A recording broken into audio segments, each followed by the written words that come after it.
예수님께서 부활하시고 승천하신 이후에 그 예수님의 12제자들은 어떻게 되어졌을까요? 물론 여기서 말하는 12제자는 이 가룟 유다 대신에 마띠아를 포함한 12제자를 말합니다. 예수님이 부활하시고 승천하신 이후에 그 제자들의 끝은, 마지막은 어떻게 되어졌을까요? 성경에 보면은 야고보 사도만 헤롯 왕에 의해서 순교를 당했다라고 기록을 하고 있고, 나머지 제자들에 대해서는 어떻게 되었는지 분명하게 기록하고 있지는 않습니다. 하지만 그 당시에 유대 역사학자였던 요세푸스가 기록한 그 역사를 보면 그 안에 12제자의 순교 일지라는 부분을 통해서 이 12제자들이 각 지역에 흩어져서 주의 복음을 전하다가 거의 다 순교를 당했다는 사실을 우리는 확인할 수가 있습니다. 오늘 본문 말씀에서도 예수님께서 베드로에게 그의 죽음이 어떠한 것인가에 대해서 언급하고 있는 내용을 우리가 접하게 되어지는데요. 18절에 있는 말씀입니다. 18절 말씀해 보니까 예수님께서 베드로에게 하시는 말씀이 네가 젊어서는 스스로 띠뛰고 원하는 곳으로 다녔거니와 늙어서는 내 팔을 벌리리니 남이 내게 띠띠우고 원하지 아니한 곳으로 데려가리라. 그리고 19절 말씀해 보면 이 말씀은 곧 베드로가 어떠한 죽음으로 하나님께 영광을 돌릴 것인가에 대해서 하신 말씀이다 라고 그렇게 설명을 합니다. 여러분, 이 18절 말씀과 이 베드로의 죽음과 어떤 연관이 있을까요? 여기서 왜 띠를 띠고 젊었을 때는 자기가 띠를 띠고 자기가 다니는 곳에 원하는 곳에 갈 수 있고 그가 늙어서는 두 팔을 벌리고 스스로 가고자 하는 곳에 가지 못한다라고 이런 표현을 하고 있는 것일까요? 어떤 분들은 이 내용을 보면서 그래, 젊었을 때는 그 당시에 옷을 입을 때 이렇게 띠를 띄었지 않습니까? 그래서 지금 옷을 입는 모습을 두고 이야기하는 겁니다. 그러니까 젊었을 때는 자기 마음대로 옷을 입고 그리고 자기가 가고 싶은 대로 원하는 대로 가지 않느냐. 그러니까 베드로가 처음에 젊었을 때는 자기 마음대로 그렇게 행하다가 나이가 들어서 그냥 자연스럽게 그렇게 죽음을 맞이하게 될 것이다. 기력이 사해져서 죽음을 맞이하게 될 것이다. 그렇게 보는 견해가 있습니다. 그런데 또 한편은 그 당시에 기록한 요세푸스가 기록한 그 기록의 내용을 보면 베드로는 자연사한 것이 아니고 로마에서 십자가에 거꾸로 처형을 당했다는 내용을 기록을 하고 있습니다. 그래서 이 역사적인 증거를 가지고 와서 이 부분을 다시 한 번 더 보게 되어진다면 베드로, 그가 젊었을 때는 띠를 띠고 옷을 자기가 입고 스스로 힘이 있어서 주의 복음을 열심히 전하다가 마지막에 그가 죽음에 이르렀을 때는 두 팔을 벌리고, 즉 예수님께서 십자가에 달리신 것처럼 그렇게 십자가에서 그렇게 죽음을 맞이하게 될 것이다 라는 내용으로 보는 견해가 일반적입니다. 그래서 우리는 주님께서 이 베드로의 죽음에 대해서 말씀하시면서 베드로는 주의 복음을 전하다가 순교하게 될 것이다, 십자가에서 죽음을 맞이하게 될 것이다 라는 내용을 오늘 본문을 통해서 베드로에게 알려주고 계신 것이죠. 이제 베드로에게 이렇게 말씀하시고 난 다음에 주님은 이렇게 말합니다. 19절 말씀에 나를 따르라 이렇게 말합니다. 나를 따르라. 여기서 말하는 나를 따르라 라는 말씀의 의미는 실제적으로는 지금 예수님께서 제자들에게 조반을 차려주시고 제자들이 함께 예수님과 함께 아침을 먹고 있는 그런 자리이지 않습니까? 그러니까 베드로를 따로 불러내시는 거예요. 나를 따르라. 내가 너와 끼니 할 이야기가 있다. 따로 내가 너와 만나겠다. 나오너라. 이런 의미죠. 그래서 베드로가 그 예수님의 말씀을 듣고 그 자리에서 일어나는 모습을 기록하고 있는 내용입니다. 근데 이 말씀에 보면은 굉장히 상징적인 의미가 담겨져 있는 것을 보게 되어집니다. 단지 예수님께서 그 자리에서 일어나 나를 따르라 라고 말씀하셨지만 그 모습을 통해서 여기에 담겨 있는 상징적인 의미를 우리는 발견할 수가 있는 것이죠. 여러분, 베드로 하면 여러분들은 무엇이 떠올려지십니까? 예수님께서 처음 베드로를 찾아가셨을 때 나를 따르라고 했을 때 베드로의 반응은 어땠죠? 배도 버려두고 그물도 던져두고 그리고 아비도 그리고 고향도 떠나 그 예수님을 따랐습니다. 예수님의 부르심에 그가 순종함으로 반응을 했죠. 그리고 예수님을 늘 따라다니면서 예수님이 기적을 베푸시고 또 능력이 있으신 분이라는 것을 알게 되어졌습니다. 그리고 그 예수님이 구약에 약속되어진 메시아라는 사실도 그는 확신했습니다.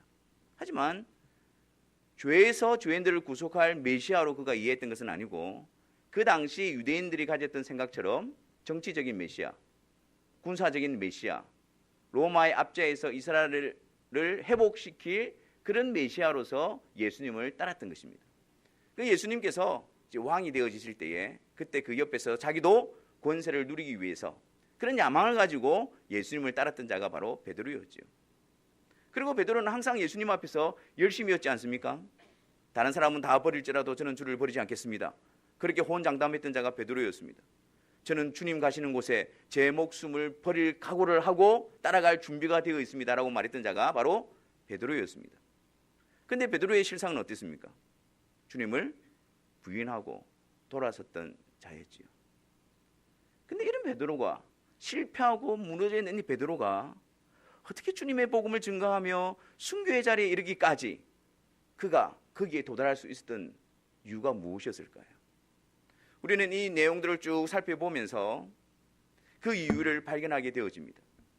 베드로가 끝까지 주님을 따를 수 있었던 이유는 주님, 제가 주님 따르겠습니다. 주님, 저는 주님 따르기 위해서 제 목숨도 아끼지 않겠습니다. 그런 각오와 결단과 결의로서 주님을 따르는 것이 아니라 그런 연약함과 실패와 부족함과 넘어진 가운데서도 주님은 찾아오셔서 회복시켜 주시고 나를 따르라 능력 있는 부르심으로 우리를 불러주셨기 때문에, 그래서 그 위기와 그 연약함과 그 고비고비마다 그 주님의 능력의 부르심으로 인해서 우리는 주님을 따르는 일들을 계속해서 할 수가 있게 되는 것이죠. 우리들의 신앙의 여정들을 한번 살펴보십시오. 베드로와 다를 바가 없지 않습니까? 우리들도 주님 앞에서 열심을 한번 살아보겠다고 다짐도 하고 각오도 하고 결단도 하지만 곧 쓰러져 있는 우리의 모습을 발견하고 있지 않습니까? 주님인 줄 알면서도 늘 주님의 말씀 앞에 등을 돌리고 우리가 원하는 대로 욕심을 쫓아서 행하는 자들이 아닙니까? 연약함과 부족함과 강박함으로 점철되어져 있는 것이 우리들의 모습입니다. 우리들의 모습으로서는 끝까지 주님을 따를 수 없는 것이 우리의 현 주소입니다. 그런데도 불구하고 그런 상황 가운데서도 계속해서 우리 가운데 주님을 따르고자 하는 열망과 또 주님을 따라가고자 하는 그런 일들이 끊이지 않고 일어나는 이유가 무엇일까요? 그 이유는 우리에게 있는 것이 아니라 신실하게 끊임없이 계속해서 우리를 회복시키시고 붙드시고 나를 따르라, 그 주님의 능력의 부르심으로 우리를 불러주시는 그분께 있다는 사실을 우리는 확인하게 되어집니다. 우리가 끝까지 주님을 따를 수 있다는 확신은 나에게 있는 것이 아니라 나를 변함없이 붙드시는 그 주님께 있다는 사실을 우리는 늘 기억해야 합니다. 이제 베드로가 주님을 따르는 일에 있어서 우리에게 몇 가지 주님을 따를 때에 우리가 어떤 것을 기억해야 되는지를 보여주고 있습니다. 여러분, 주님께서 우리를 부르실 때에 그리고 우리가 주님을 따라갈 때에 우리가 기억해야 되는 사실은 무엇일까요? 조심해야 될 것은 무엇일까요?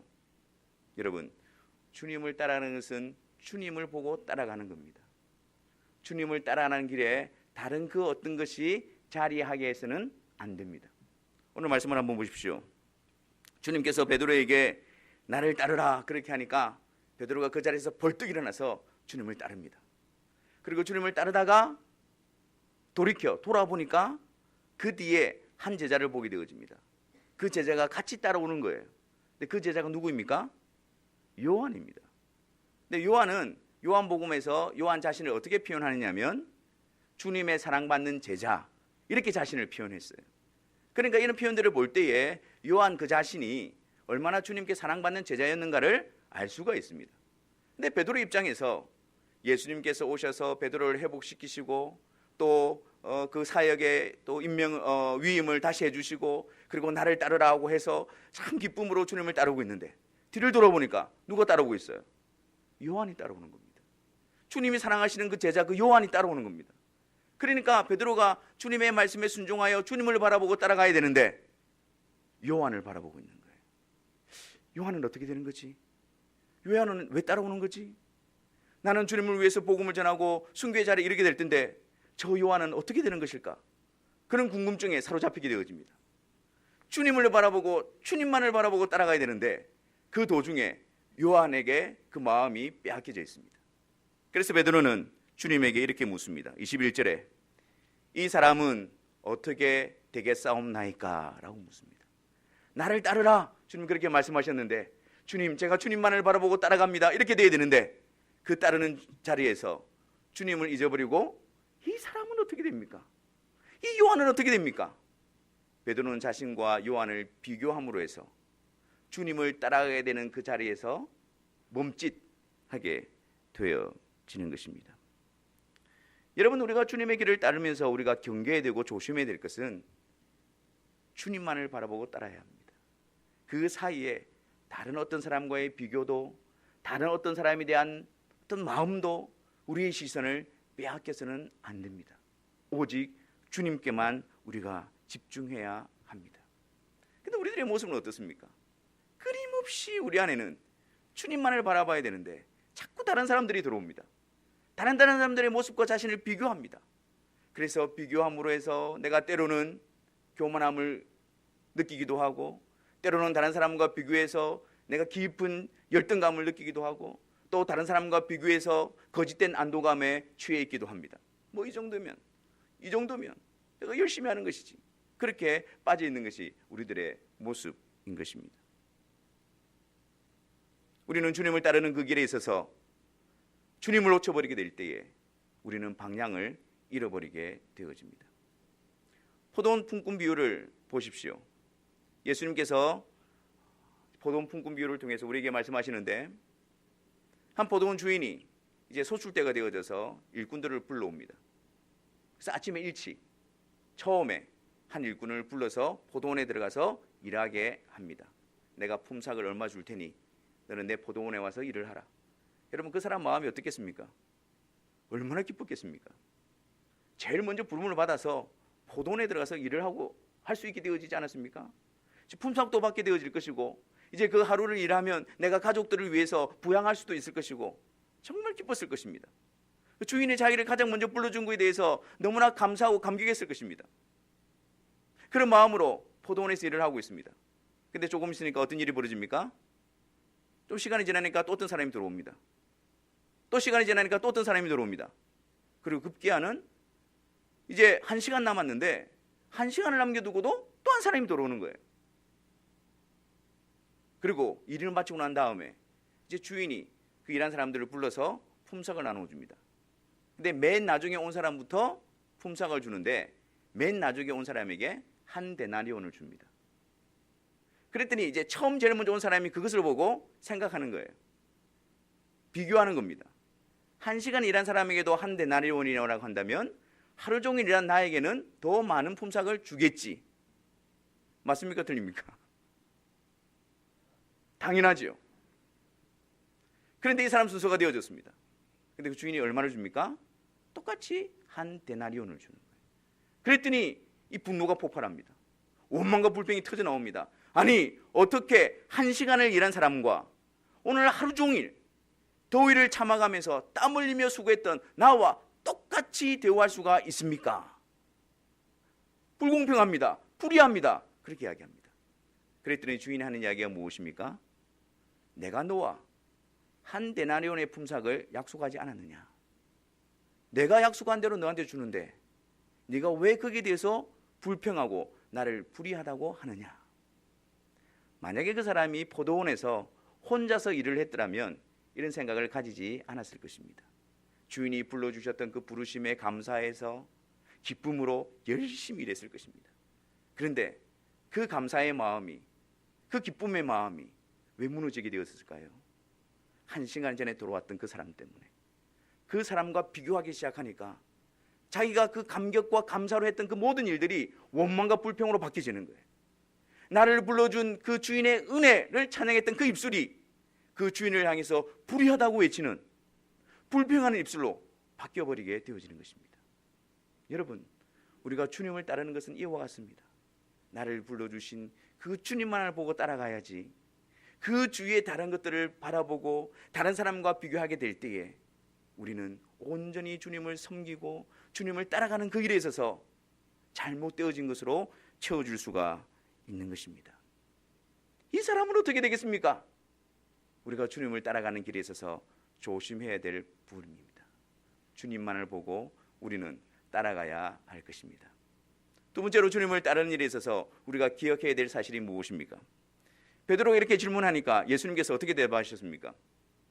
22절 말씀에 내가 올 때까지 그를 머무게 하고자 할지라도 내게 무슨 상관이냐? 주님 그렇게 말씀하셨습니다.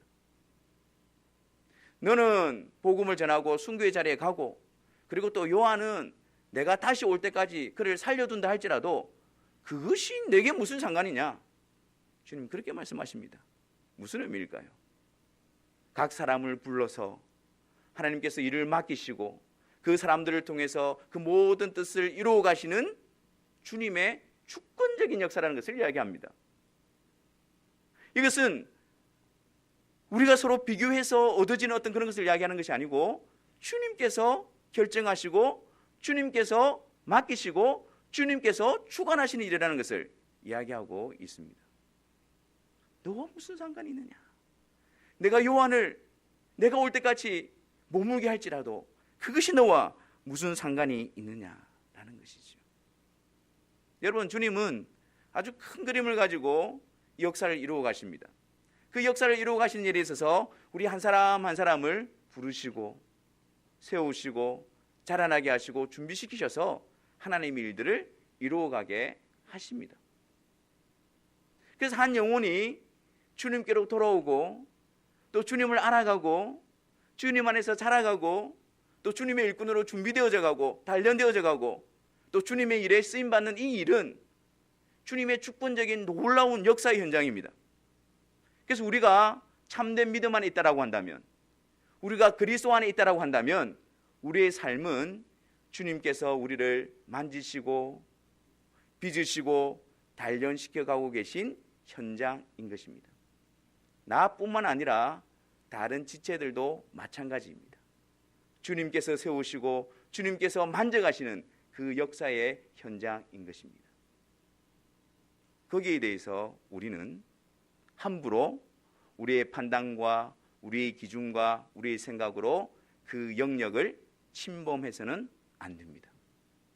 주님께서 만져가시고 세워가시고 주님께서 맡기시는 그 현장 가운데서 우리의 생각으로 정죄하고 우리의 생각으로 판단하고 우리의 생각으로 섣부른 판단으로 다가가서는 안 되는 것입니다.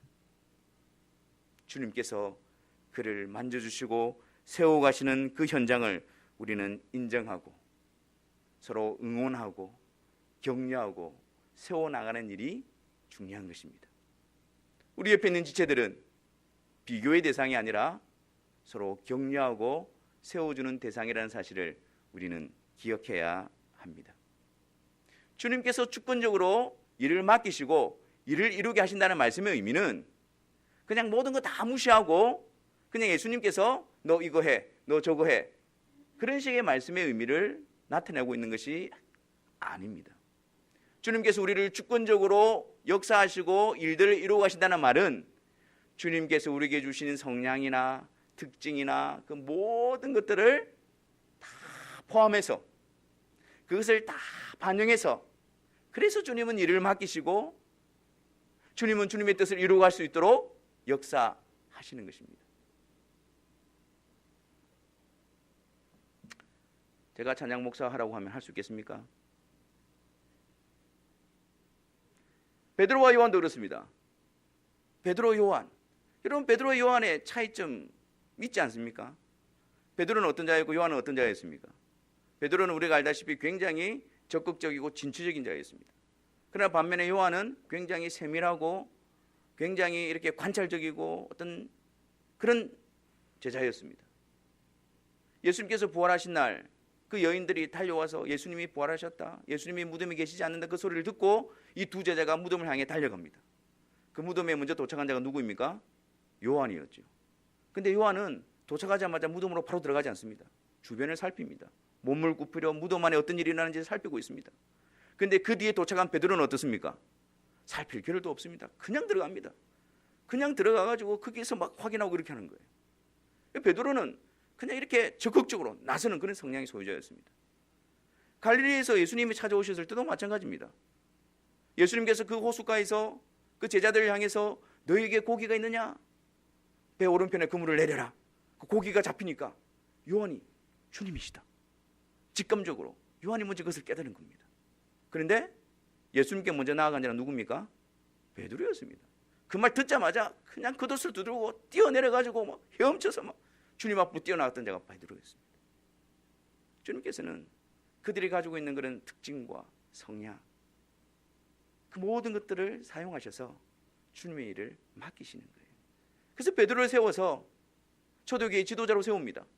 베드로를 통해서 복음을 선포하는 설교자로 세웁니다. 끝까지 주님의 말씀을 가르칠 수 있도록 그렇게 합니다. 순교의 자리에서까지도 끝까지 주님의 말씀을 전하는 자로 세워놓습니다. 요한은 어떻습니까?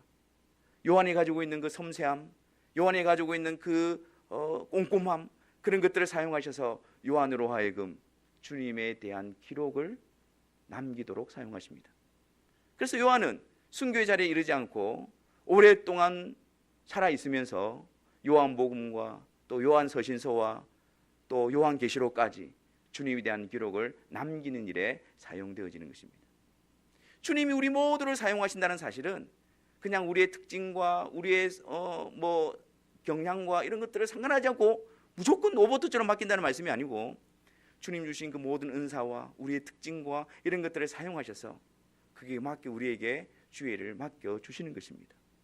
그렇기 때문에 우리는 서로 비교해서 되는 것이 아니고 주님께서 이런 성향을 주셔서 이렇게 주님의 뜻을 이루게 하시는구나, 또 이렇게 사용하시는구나, 서로 격려하고 인정하고 존중하여서 함께 어우러져서 주님의 뜻을 이루어 나가는 것이 주님의 길을 걸어가는 우리가 기억해야 될 사실인 것입니다. 또한 여러분, 우리가 주님을 따르기 위해서 꼭 기억해야 될 사실은 무엇입니까? 주님께서 베드로에게 이렇게 말씀하십니다. 네가 무슨 상관이 있느냐? 너는 나를 따르라. 너는 나를 따르라. 요한이 어떻게 되든, 요한을 어떻게 사용하든, 요한을 어떻게 하든 그게 네가 무슨 상관이 있느냐? 그게 너의 상관할 일이 아니다. 그게 너의 일이 아니다. 너의 일은 지금 나를 따르라. 그 말씀에 순종하는 것입니다. 다른 사람이 어떤지 간에, 어떤 환경이 있든지 간에, 어떤 상황이 있든지 간에 그게 우리 일이 아닙니다. 우리 일은 무엇입니까? 지금 당장 주님을 따르는 일에 충성되게 반응하는 겁니다. 신실하게 주님을 따라가는 것입니다. 신실하게 주님을 바라보고 주님 앞으로 나오는 일인 것입니다. 남과 비교하여서 내가 주님에 따르는 일을 멈추고 있다면 그게 문제란 말이에요. 다른 문제에 사로잡혀서 그것 때문에 주님을 따르는 일이 중단되고 있다면 그것이 우리에게 문제가 되어지는 것입니다. 바울이 이렇게 고백합니다. 나는 심었고 아볼로는 물을 주었으되 오직 자라나게 하시는 분은 하나님이시다. 심는 이나 물 주는 이는 아무것도 아니로되 오직 자라나게 하시는 분은 하나님이시다. 심는 이가 있습니다. 물 주는 이가 있습니다. 그러나 그들 때문에 자라나는 것이 아닙니다. 자라나게 하시는 분은 그들을 통해서 역사하시는 하나님 한 분이십니다. 그러므로 하나님께서 우리를 심는 일에 부르고 계신다면 우리는 열심히 심어야 됩니다. 열매를 볼 수가 없어요. 하나님께서 우리로 하여금 그 돌밭을 치우라고, 그 땅을 개간하라고 거기 우리를 불러주셨다면 그 일에 나를 따르는 일로서 우리는 순종해야 되는 것입니다. 손가락에 피가 나고 땀이 나고 힘들어도 주님이 그 자리에 우리를 맡겨주셨다면 우리는 그 일에 충성하는 일이 우리에게 주어져 있는 것입니다. 물을 주는 일로, 열매를 거두는 일로 우리를 부르고 있다면 우리는 그 일들을 충성스럽게 감당하는 것입니다. 너는 열매를 거두고 나는 씨를 심고 그렇게 비교해서 되는 것이 아니고 너는 심고 너는 물을 주고 너는 거둠으로 말미암아 우리가 함께 하나님의 일을 이루어가는 동력자다. 그것이 우리가 꼭 기억해야 될 사실인 것입니다. 주님이 우리에게 맡겨주신 일, 주님을 따르라고 하시는데 그 따르는 일은 구체적으로 무엇을 의미하는 것일까요? 여러분, 주님을 따르십시오. 아멘 하셨습니다. 여러분 머리에 무엇이 그려지십니까? 어떻게 하는 것이 주님을 따르는 것일까요? 과연 무엇이 주님을 따르는 일이라고 우리에게 주어져 있는 것입니까? 주님을 따릅시다. 아멘 해놓고는 어디로 가야 될지 모릅니다. 주님을 따른다는 일은 무엇을 의미하는 것일까요? 베드로, 요한, 그가 주님의 부르심 앞에서 순종하고 또 그들이 사역했던 현장들은 다르지만 그러나 공통점이 있습니다. 동일한 것이 있습니다. 무엇입니까? 베드로는 설교와 가르침을 통해서 예수 그리스도를 증거했습니다.